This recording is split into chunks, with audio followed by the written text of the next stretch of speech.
In a world of hyperconnectivity, we seem more disconnected than ever from the living world.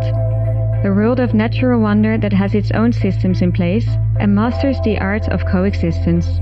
We, humans, have placed ourselves outside this way of living, but it can teach us the biggest lessons and leave us in awe. What happens when we reconnect to the nature from which we arose, move in sync with it and coexist in a symbiotic way? Will we make other decisions? Will it change the way we perceive ourselves? What and who can teach us if we are willing to listen? We invite you to be open and amazed by today's guests as they offer a glimpse into their art of coexistence.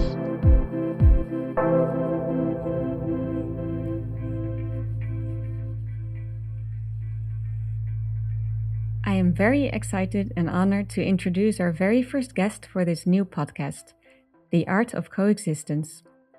My guest and I met last year, and since then we have already shared beautiful conversations, both online and in person. We can easily talk for hours, but today we invite you to join us for a shorter version of those conversations. And we'll even be sharing a very exciting scoop, so keep listening. I introduce to you Diane van der Marel, an artist, photographer, and impact investor who happens to live on a beautiful land in the Netherlands with the name Oud Terra Nova, or Old Terra Nova. A green oasis that teaches her about life in all shapes and forms. It teaches her about herself, about grief, about growth, control, and letting go, and how we relate to all of the above. Her life's philosophy is literally rooted in the soil. With her hands in the dirt, she finds refuge, a sense of connection, and a grounding power. Through her artistic practice, she gives form and visualizes other people's stories. But today, because she herself has so much to share, we're bringing her own wisdom to you. Diane, welcome to The Art of Coexistence. Thank you very much. Nice to hear this all about me. Thank you. Yeah, I bet. It's always interesting to hear how other people summarize what you do or describe what you do. A very important first question I have to start with is, have you been outside today with your hands in the dirt? Well, dirt is a bit difficult because there's a very white blanket above the dirt, which is called snow here in Holland. We don't have it that much, but it's massive. It's like 50 centimeters deep nearly.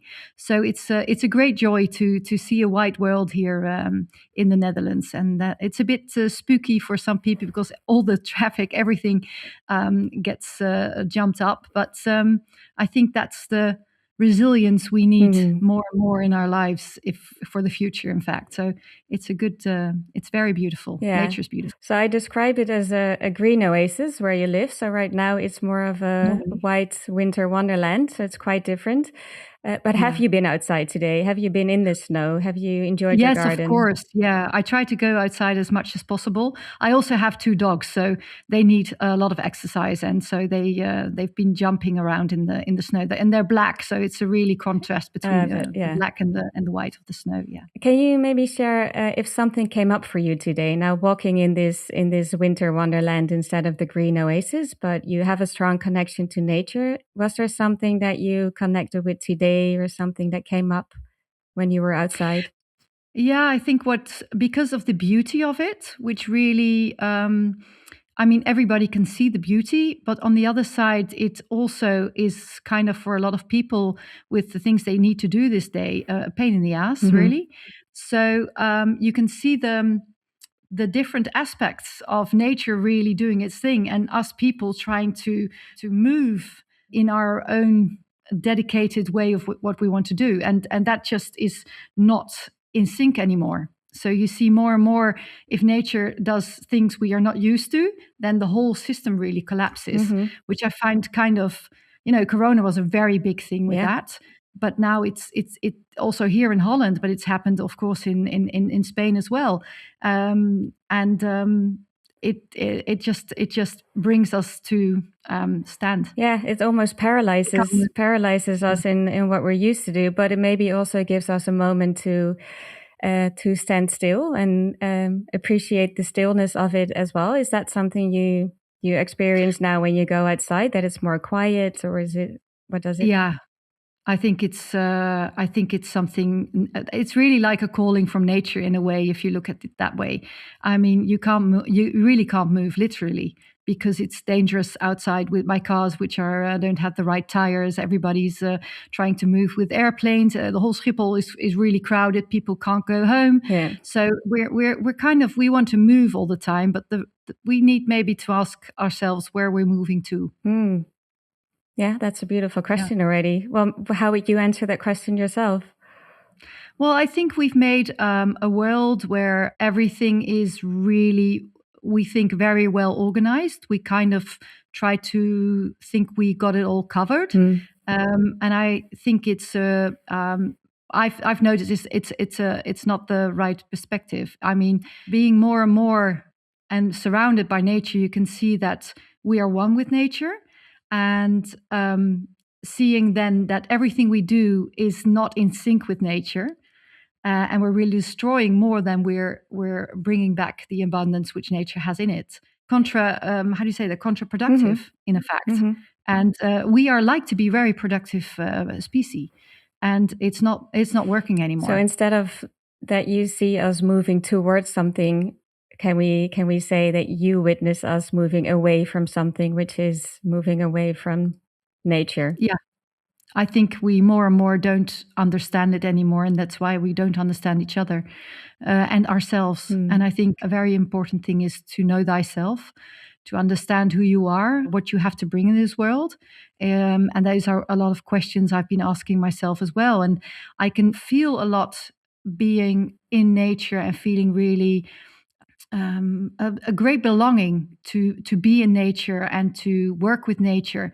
On the other hand, if I see what I do in daily life when I'm just, trying to be with the people I love, and everybody has his own rhythm in that, it's not in sync with nature. It's only maybe in the holidays, but our whole work system is not. I always say to people, okay, so what have you been doing the whole day, and what has been alive, what you've been around that day? And normally people are in offices or in cars or doing, computer stuff and communicating in that way.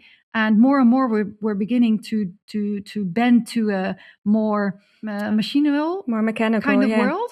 Even now, this morning, I had a great experience. Well, it was an awful experience, in fact, because I went to a sports a gym.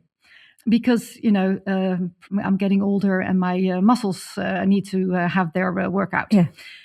But I'm going into the gym and there's only things mechanical. Yeah.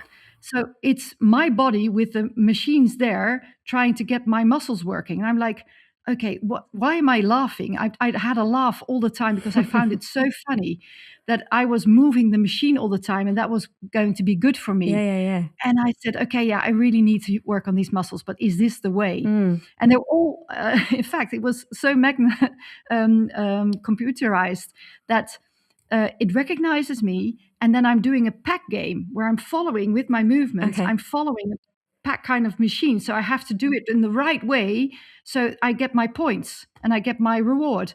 I was like, okay, yeah, this is a gamification. Yeah, because you also spend a lot of time in your garden, and then in your garden you have to move a lot as well, I suppose. And then you're just moving with a natural rhythm. You're moving with the natural path that is laid in front of you. So I can imagine that this is this gamification of having to move with mechanical items is a very different experience.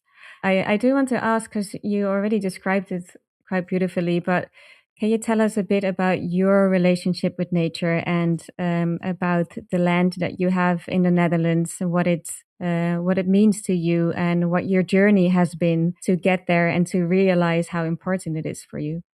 Yeah, and it has been a journey, and it still is. I think that's the right way of saying it, putting it, because I think if I look at myself like 20 years ago, I came from the city. I gave birth to 3 daughters, and I was very much conscious about nature in the sense I am now. So it's been a journey, and it's been a journey where I was taught a lot from the garden, because in fact, when I got a really big garden, and it was not something I really thought I was going to have in my life, and even saying I have a garden I feel more that I'm a guardian for it. Okay. I like the French landscapes where everything is more wild in that sense, and when I'm in Holland, everything is so controlled. Where every grass spread is the way we want it. So it's a bit my rebel mind against what we all want to control. And there's so much nature here, and also there's so much birds and other animals living here, and I was very conscious of that as well, that I'm sharing something, but I never knew how to do it. And I think when somebody maybe 7 years ago mentioned the word permaculture, and I looked it up, and then all of a sudden I was like, oh gosh, this is all the words now together, all the system thinking together, which I truly feel and believe in. So I got a method of working with the garden that I didn't know again. So I was very much taught like, oh, you should have like, how they called borders. Yeah, borders, where you have the flowers, and then you have the certain way of designing a garden. And it's very woman thought. So we want the plants to be beautiful and to have the right scenery. Yeah, it's very cultivated. It's not very cultivated. Yeah. And I think that's where we as humans, that's where we go wrong. And a garden is such an important part, because it's where you are together with all the life around you. So it's a very much building relationship kind of thing if you observe it more. And that's the first word I learned with permaculture. Please don't do that much. Observe first. Yeah. And I think that's just, there's a lot of wisdom in that, because once you kind of stay still, don't touch, and look, and then really try to realize, what is my role in this garden? And what can I do for it to bring back as much abundance as possible, not only for me as human, but also for all the non-humans living things. So once you bring in abundance, and you bring in the right plant in the right place, and you try to give them space to get there, to get rooted in the right way, there's just magic happening. And I think that's something you can't do that with your chairs, and you can decorate really nicely in house, but the feeling what you get if you bring back life into the ground and into your garden is very profound. Is that a feeling that you see also reflected in other parts of how you live life now? When you explored that in your garden, is this a certain philosophy that you took over in how you approached your way of living, or how you approached other people or projects? Or yeah, I think I really would like to show people it more, and I can see that. I bring people into the garden, and I show them. I let them taste things. I make medicine, herbal teas, and salvias. What's that in English? Ointments. Yeah, because nearly all the plants have something to give. So a lot of the medicine we have now is all related to plants, and we forgot that kind of wisdom within the plants. So a young willow branch, if you just chew on it, it's aspirin. Luckily, my husband's always very much, he needs to see it before he believes it. And he believes it now because he has seen it. Yeah, there's proof. It really changes. There's so much for us to find in the ground. And it's the most healthy system there is for us as persons, and also for the whole world. And it sounds so obvious. It sounds so obvious. When I'm saying this, I'm like, oh yeah, everybody knows this. But in our life, we're not doing anything with it. We're putting glyphosate in the ground. We're putting PFAS in the ground. We're putting, and for what? What kind of world would we like to live in? So I'm trying to do it a lot with my work and with the garden, and trying to show also young people how this works, and that get them to feel it. But actually, it's the whole thing we're doing the whole day. How does that contribute to a healthy planet and a healthy system and a healthy body or healthy relationships? We lost that. I would like to go a little bit deeper with you, quite literally, because I remember from a previous conversation that we had as well, is that when you And you put it really beautifully, and I'm going to paraphrase you now, but when you put your hands in the dirt, and this is also why I mentioned this in my introduction, that something happens to your nervous system, and that you've also seen that happening with others, and that is a very different way for you to connect with yourself, with nature, and with others that are around you at that time, or with others that spend time with you in the garden. Can you explain a bit what exactly happens, or what do you feel coming up when you put your hands in the dirt and when you lean against a tree? I really got connected with the soil. And maybe that's what you were referring to as well. When I put my hands in the soil was also when I still was with my sister, and she kind of let go of life in a way. So she was very much in psychosis, and in a way, then the mind doesn't work in the way we know how the mind should work, and she got out of touch of the ground, in fact. And the moments we were together, we could connect, was the moments we both had our hands in the ground, or were very much connected to nature. And that is, she left life, so she ended her own life in the end, and that of course is a great loss. But I've seen that there, for her, there, in fact, I could see that there was not really, with the ill mind she had, there was no other way really which she could live a normal life here, how we have made it. So she was very much against how life and how our whole society had been going. And she was right for a certain part as well. But letting go of her, and also I letting go of my other sisters. I lost two sisters. I also had a twin sister, an identical twin sister, who was severely handicapped and was not, well, she was between life and she wasn't there. In fact, she did have a body, she did live, but her whole mind was not in a recognition we would see.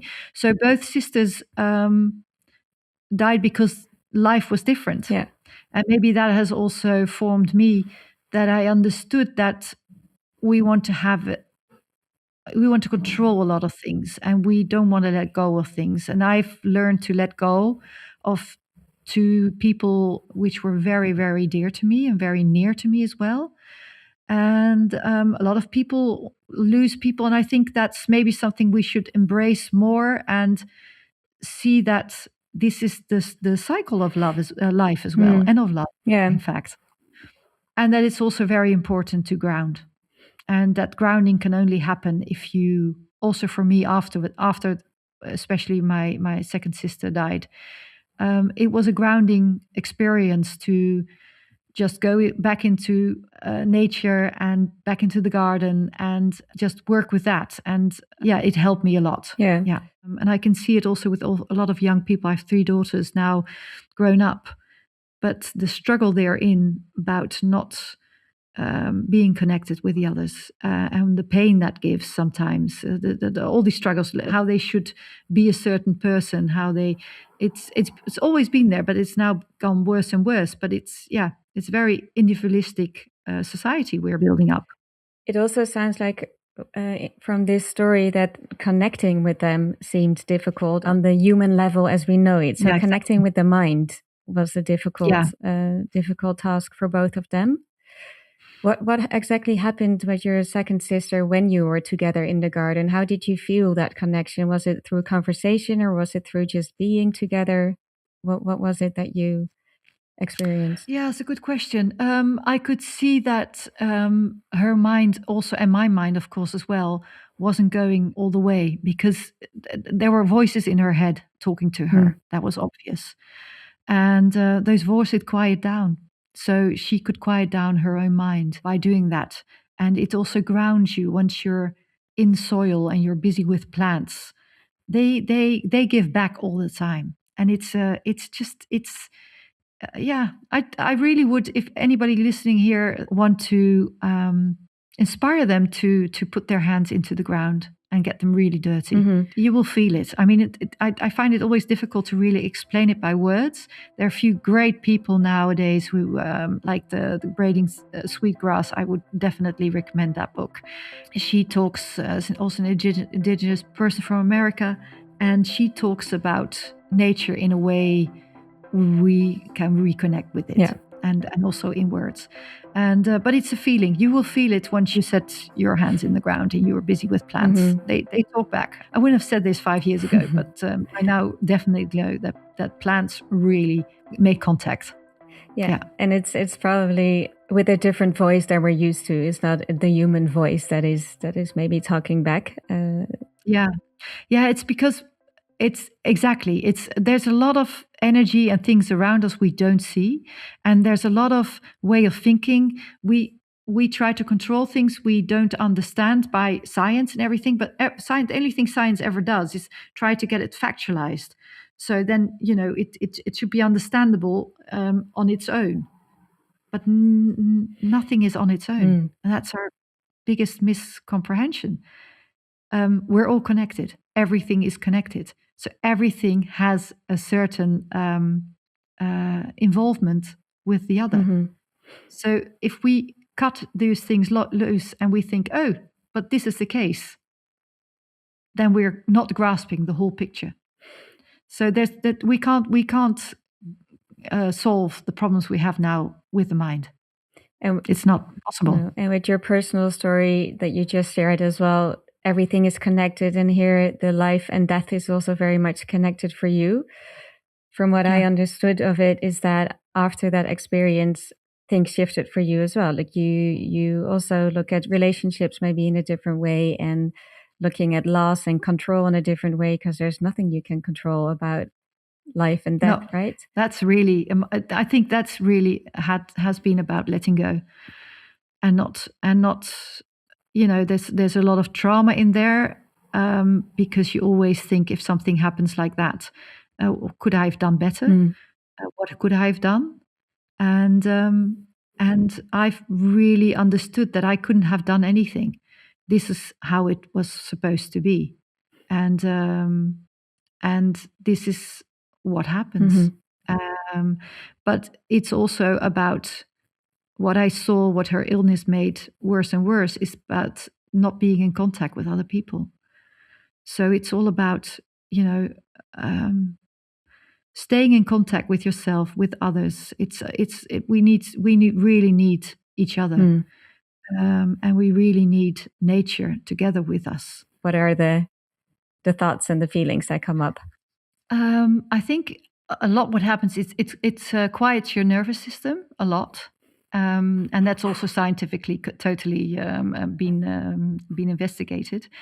But it also brings you back to a profound feeling of belonging. And it also brings the playfulness back, because we kind of lost to be playful. And I think we're very playful people. So, getting dirty, in effect, with nature. I mean, if you get kids in a mud, they start to play with it. And that's if my dogs, even if they see mud, they love it. And so it's a very much thing we are. And there's so much life also in that dirt. I think if we want to go to the future, we should look, how can we make a system which does work, which is resilient enough to be in the same sync with the whole planet. I think they're getting the right stories, getting the right words, getting the right imagination is essential to bring us to this new thinking of who we are. I think that's a nice bridge to actually talk about your personal artistic practice, and maybe also the other things that you do as an impact investor. So in my introduction, I mentioned a few titles that I think belong to you, which is an artist, photographer, and impact investor. What would you say at this moment, right now, today, is the one that you identify with most? Ooh, it's a good question, because they all collide together, in effect. I think that trying to get the right stories across, And I try to do with the impact investing, I try to do that as much as possible with things where stories are made. So that's documentary work. That's also platforms like Waterbear, which is a great platform if you want to get inspiration about new thinking about nature restoration projects and everything. It's a documentary. A lot of good people are joining that. And on the other side, I made a documentary myself about regeneration. I worked together with We Are the Regeneration to show a really nice project in the hills of Catalonia in the Pyrenees, where a river is drying up, in fact. And that whole river, which is called the Muga, that's also the name of the documentary.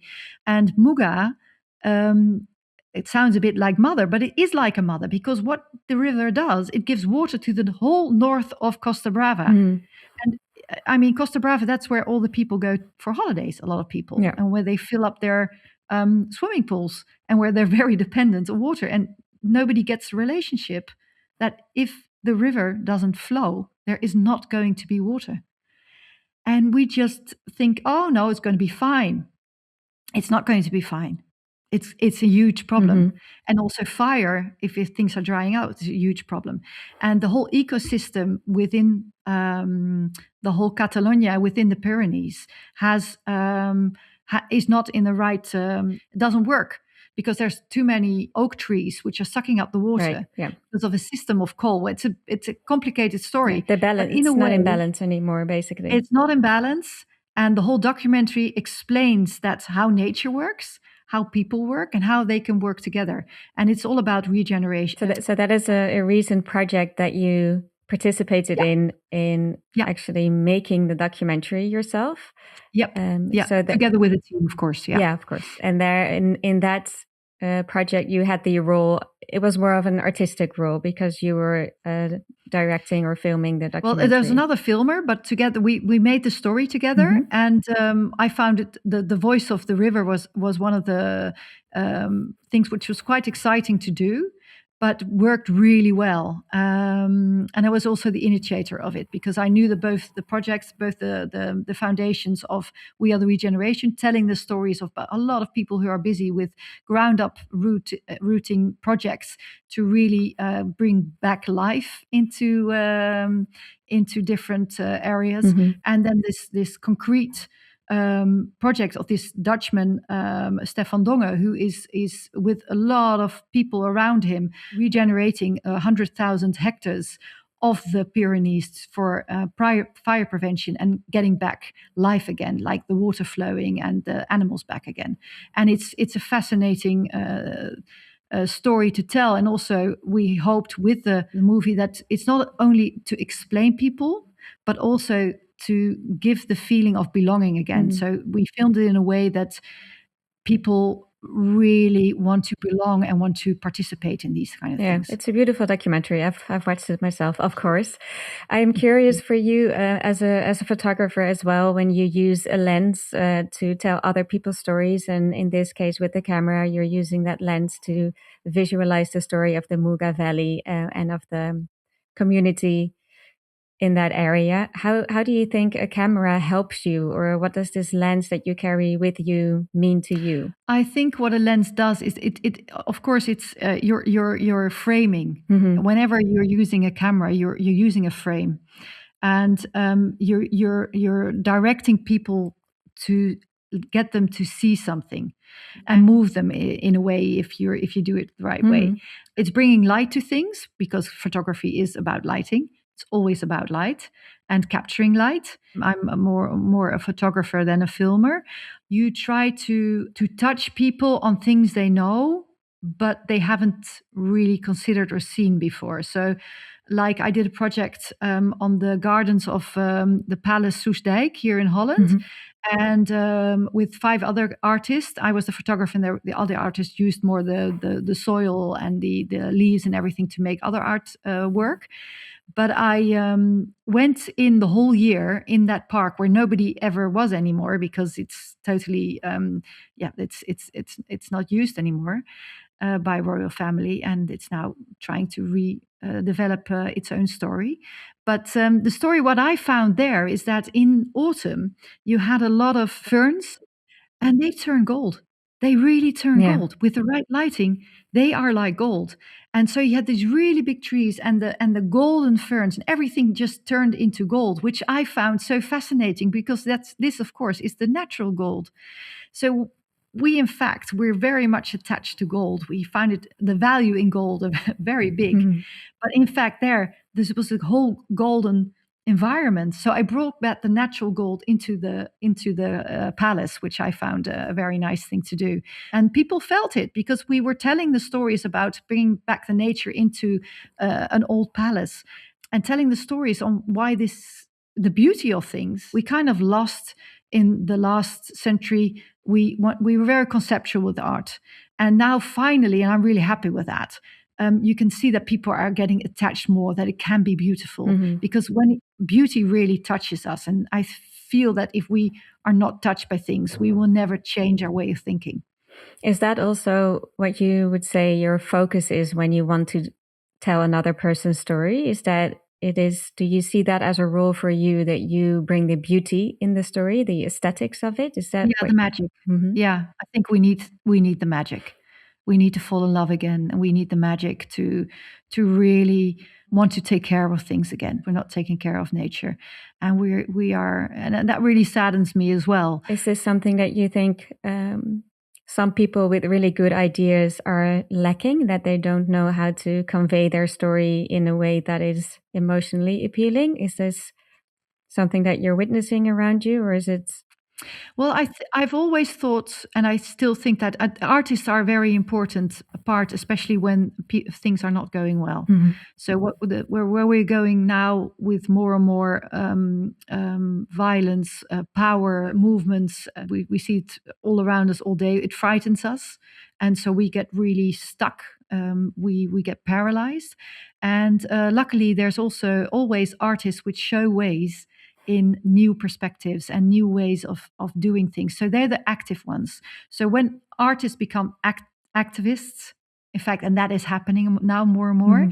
So I started a foundation like 12 years ago, which is called Me Up, Message in a Photo. And I was very much looking at the documentary photographers who were telling stories. But in that moment, it was nice, but it wasn't seen as art. And it was nice that stories were told, but it didn't have. And now more and more, you can see that people are watching documentaries. Artists are really very much trying to tell and try to get people to really feel again what they're missing. So you see more activistic artists coming up now. And I'm really happy with that, because you could feel already that we were not going the right way.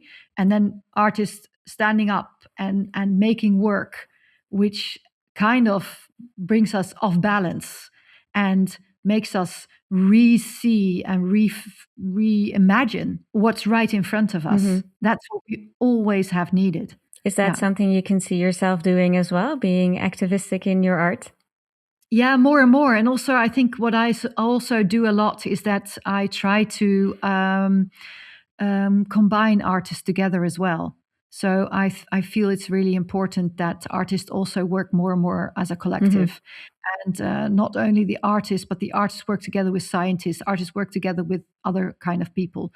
So I think that's a very important part. But what would activism look like for you if you would do it, if you would be activistic in your art? It's a good question though. I would really want to surprise people. And I would like to, I was very much honored that also in Paleis Soestdijk, I had somebody who saw my work and started crying. And I was like, wow, this is what, it brings up emotions. Yeah. And I think once we bring up emotions with people, then we have a new playground to work with. Yeah, I think because what happens then is how I perceive it, but correct me if I'm wrong, if that's different for you. But when something like that happens, you can actually engage people.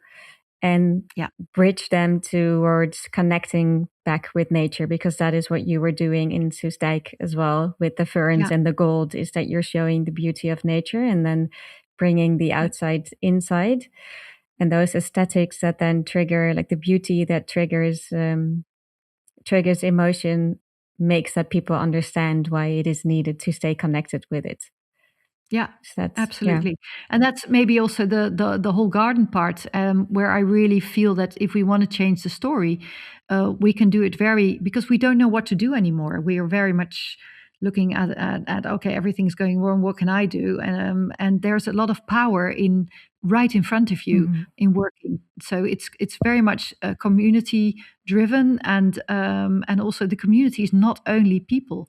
So we always think of, when we talk about community or ecosystems, we're talking about people. We're not only talking about people, we're talking about all the life around us.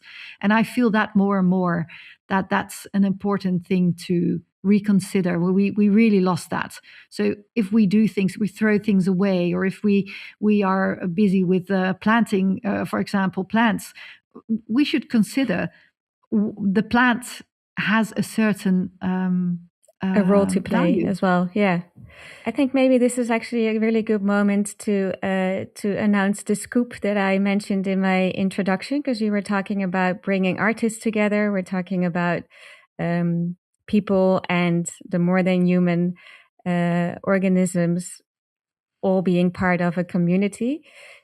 Do you maybe want to announce and share this scoop that you have? What is going to happen?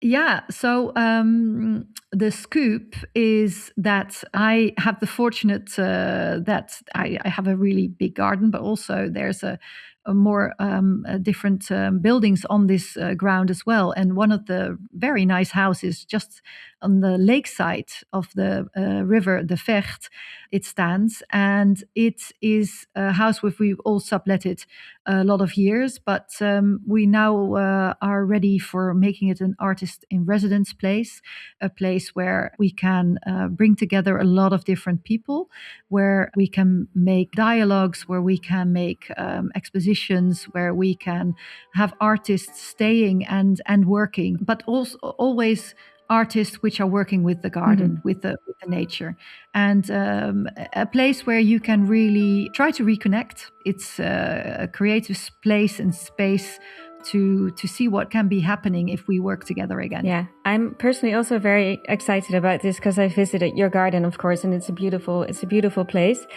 And you're now basically opening the doors to anyone that wants to create and reconnect with nature, and also create with nature, but then have some collaborative things going on as well with other artists or with previous artists. Yeah, and also with people who don't know about art. So get them also to come here and make, like, also because there's a lot of food coming out of the garden. So you can imagine in the summer that we can have great dinners outside, where you bring together people who would normally not meet each other. I think staying in contact with people, and also the diversity of people. So if you look also at the permaculture, it's very important that you bring back diversity into things, and then new things can happen. It's thing I'm very enthusiastic about. Yeah. I've worked together with artists in the past with MIAP, with grant system of foundation, where also there was a fellowship. But I'm really happy now that there's also a place and a space where things can come together a longer time. So we're going to work with the different seasons. So you have different artists or different kind of work which is made or shown in the different ways of how also nature plays. So now it's time for reflection, because people are, it's winter and we shouldn't move too much. Well, we're seeing that now. Yeah. And then more in spring, grassrooting things are developing. And in summer, of course, it's going to be a big playground where you can really exhibit and do a lot of things. And then, of course, in autumn, you will be collecting. It's the more collecting kind of thing. And in winter, again, with the reflection. So we're going to really see the cycles happening and see also what meaning it can have for artists and for people who are interested in it. Yeah, that's amazing. So we're really trying to see, not fill in all everything, but also try to see what will come up. And we're now working, of course, on a website and on the right text to explain what we're doing, and that's going to be online end of February, March, where people can really see what's happening and also apply if they want. Yeah, I think that's amazing. That's the best of the scoop, is that people can actually apply for it as well. Yeah. So you expect it to open the doors around March. Yeah. I think that's a good place. It's going to be spring, so we're going to try to grassroot the things also here, and step by step try to fill in what is needed. I mean, what comes up.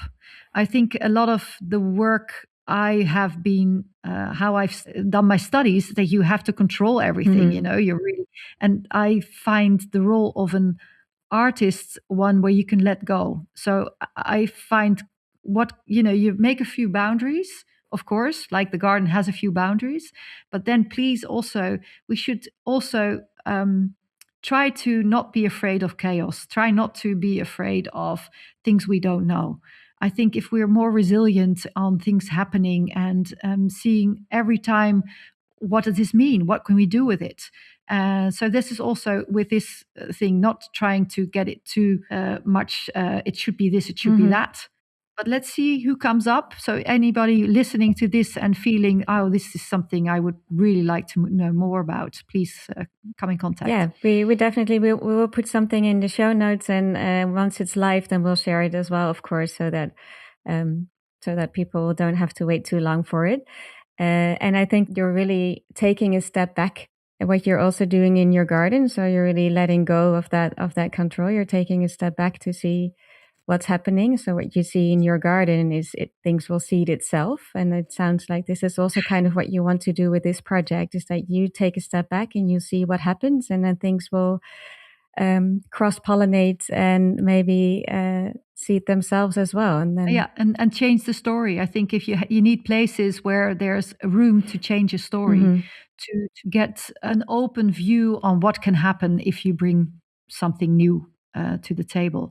And I think what I wanted to say also about the garden, because a very important part of a garden is not only the growth, it's also the decay.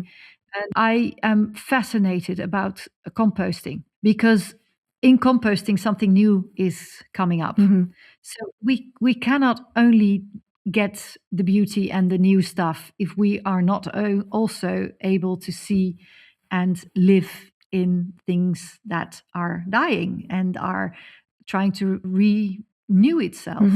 Building good compost for a new seeding bank, for a new ground, for new life is so essential. We always forget that this is also a big part of life, because we only want to live. But in a good life is also the right way of going. Yeah. It's a fertilizer. It's a fertilizer for the soil that then brings the life again, I suppose. Yeah. In a way. And I think that if we learn that again, we'll make a big step, because then we let go of things which are not needed anymore, and we are able to redevelop a new story as well. That's where the healthy system goes again. Bringing everything together with that comes also maybe that we're not really having that really stable fertilized basis, or that soil from which we can grow as a person as well. So in the literal sense, if you look at the soil in nature, everything is connected and it's feeding each other, it's communicating with each other, and that's something that we need to do above ground as well.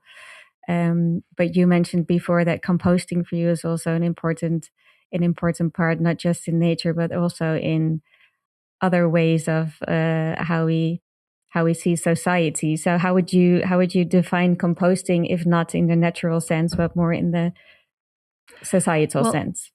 Yeah, well, I find that I always talk about, because I'm as an impact investor, I talk a lot about money as well, if you're referring also to that, because the funny thing is we invest a lot. So we invest our time, but we invest a lot of money, and a lot of talk we are having, and also young people, they all want to make a lot of money. But what is money? So if you invest, That's everybody wants to be an investor. They're all these, the clever jobs. But what are you investing? You're investing money in something, and then you're getting money back, and you want to have more money back. What has happened in the process between that?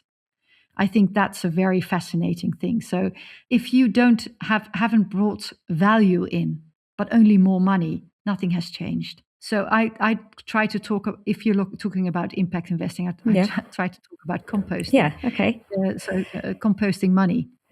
So bring new values, really emphasize on the value system which you are creating with your money, and try to see if there's more life brought back once invested, and look at a future thing. So a lot of investing is done for quick money, but that money won't bring anything in the future. And if we look at what life do we want in 20 years and not in 5 or 10 years when we need to sell out again, what is that? I mean, and then you have a totally different gameplay. You have a totally different conversation. You are talking about next generations. You're talking about the life you would want your kids or your grandkids to lead. And I feel that we are not talking about these things. We are. If I listen to other podcasts about investing, and they're only looking at how much money can you make in a short period of time. But isn't that just totally irrelevant of all the life you want to have beside that? But we're all doing it. So how do we get out of this rat race and go back to the ground where everything is starting? And I do see that a lot with farmers. And not farmers, we have farmers, young farmers, regenerative farmers, some fashion designers. They are really trying to understand again how the whole system works and how we can redevelop from bottom up a system which does regenerate, which does give life back. In fact, regeneration is about giving life back so that new life can come. And our whole money system is not working that way. And it's, it will implode one day. I'm totally certain of that. And then it's very fascinating on what have we built up on the ground again. So I always say, when you have the big oaks, now we have a lot of big oaks. We've got great oaks, which are standing, they find very firm. They've got all the power.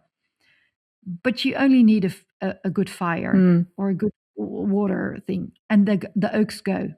So if you have a good breeding ground underneath, which is very much interconnected, once, you need sun to grow.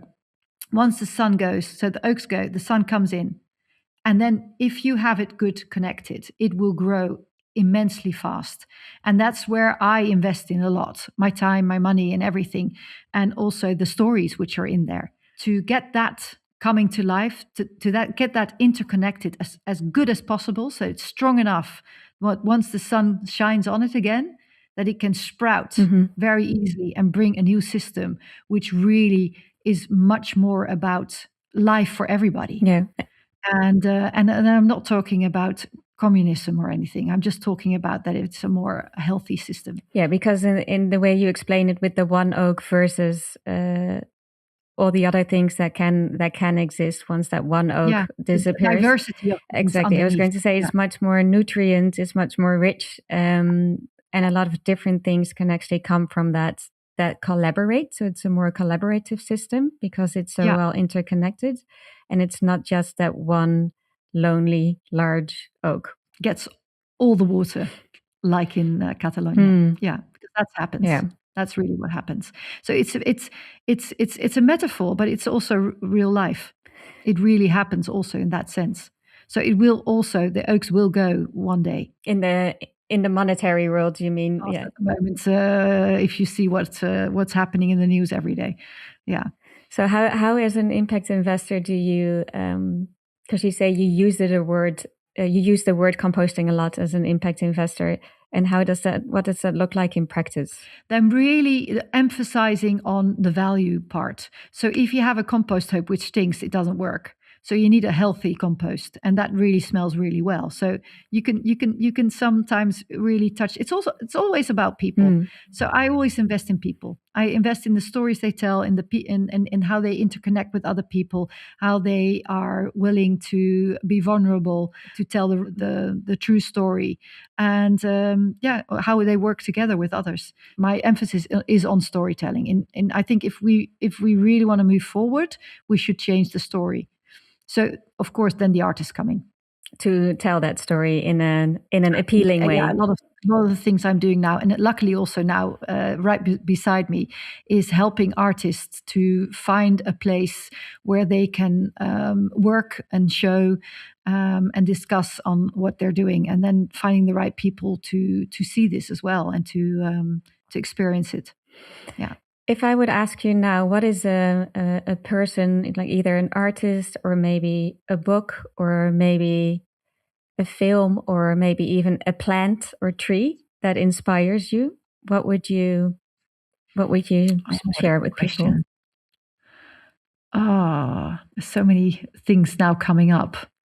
What I would like to... Okay, you can name 3. I'll give you 3. I really like the work of Anaïs Lopez. As an artist, I support it as well, and she makes such great multimedia kind of stories. There's not only photos, there's also film. She collaborates with a lot of artists. So she has a project which is running now. It's going to be in het Scheepvaartmuseum coming year.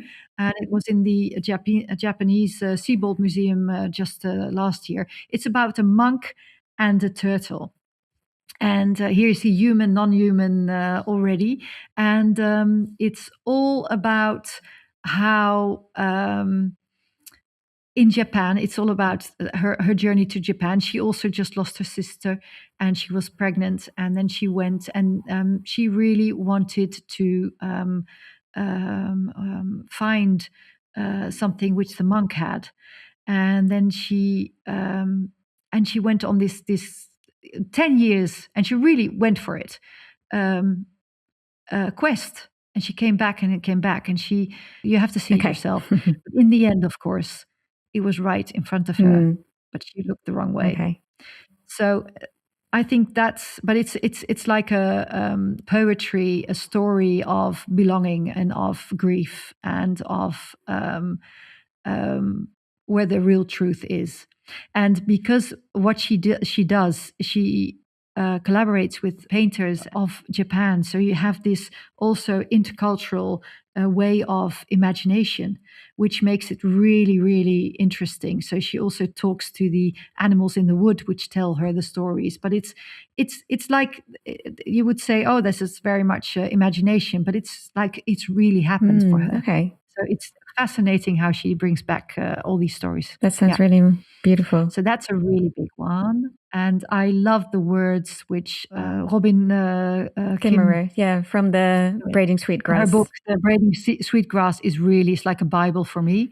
Every time I reread or re-listen her way of talking about nature, because you can see how we are interconnected if you use the right language. And that's for me, that's really something to practice, to use the right language to explain so that people can feel it and not only think it.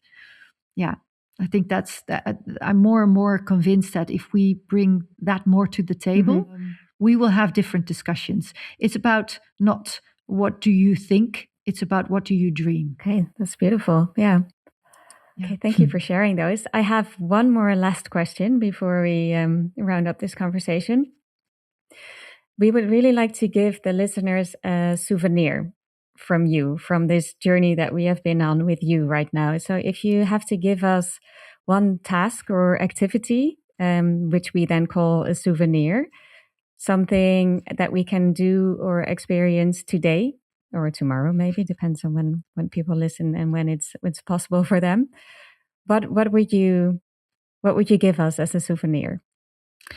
I would definitely try to really connect with something which is alive.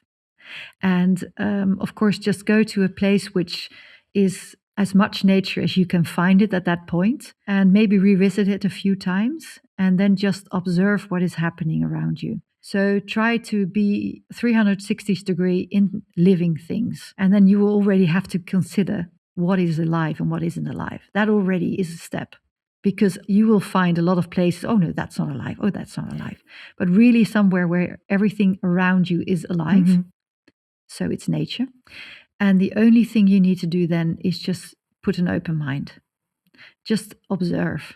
And there's so much in observation. And you can observe by your eyes, you can observe by your ears, you can observe by your smell, you can observe by your touch. So use all these things to observe. And then do it you can put a timer on if you want, but just observe for at least 15 to 20 minutes and see what happens to you. Mm. And see after that if you want to do it again. Beautiful. We'll make sure to do that. And I'm very curious what everyone's experience will be with it. Diane, thank you so much for sharing all your personal stories, but also your wisdom and your dreams for the future and for us, for yourself. Yeah, let's start dreaming a lot. We need the dreams to go to a new future. Yeah. Thank you very much again for also being our first guest on the art of coexistence. It's great how you interview, and I listened to all your other interviews and podcasts before, and I was very enthusiastic about that. Very nice way of interviewing people. Thank you so much. Appreciate it. Thanks.